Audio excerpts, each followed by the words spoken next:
আসসালামু আলাইকুম সবাইকে, welcome back to my YouTube channel শখ বিলাসের। আজকের রেসিপিতে থাকছে পটেটো চিজ বল। তো চলুন আমরা পটেটো চিজ বল কীভাবে বানাবো দেখে আসি। প্রথমে আমি কিছু সিদ্ধ আলু নিয়ে নিয়েছি, এরপরে আমি বিস্কুটের গুঁড়া এবং সামান্য কিছু গুঁড়া মশলা নিয়েছি। প্রথমে আমি আলুটাকে ম্যাশ করে নিয়েছি, এরপরে সামান্য চিলি ফ্লেক্স, গুঁড়া মশলা এবং লবণ দিয়ে এটাকে আরও ভালোভাবে ম্যাশ করে নিয়েছি। তো আমি আলুটাকে সুন্দরভাবে ম্যাশ করে নিয়েছি। এবার আলুটাকে আমি হাতে নিয়ে সুন্দরভাবে গোল করে মাঝখানে একটা ফোল্ড করে নিয়ে তার মধ্যে চিজ কিউবটা দিয়ে দিয়েছি। এবার আলুটাকে সুন্দরভাবে রাউন্ড শেপ দিয়ে নিয়েছি। এই তো এইভাবে আমি সবগুলো করে নিয়েছি। এবার আমি একটা ডিম ভেঙে নেব। এবার ডিমটাকে সামান্য পরিমাণ চিলি ফ্লেক্স দিয়ে ফেটে নিয়েছি। এবার ডিমের গোলার মধ্যে চুবিয়ে আমি বিস্কুটের গুঁড়ার মধ্যে এটাকে সুন্দরভাবে ফোল্ড করে নিয়ে রাখবো।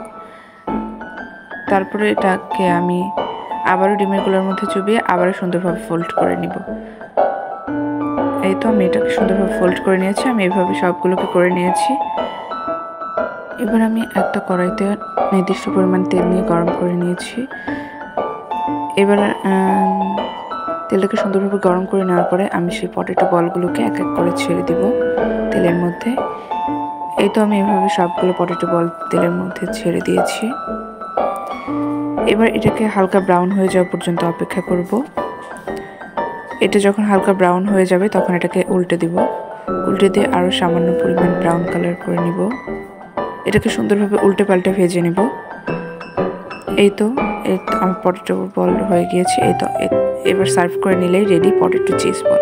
দেখুন ভিতর থেকে চিজ বলটা কত সুন্দর ক্রিমি হয়েছে এবং দেখতে কতটা আকর্ষণীয় হচ্ছে।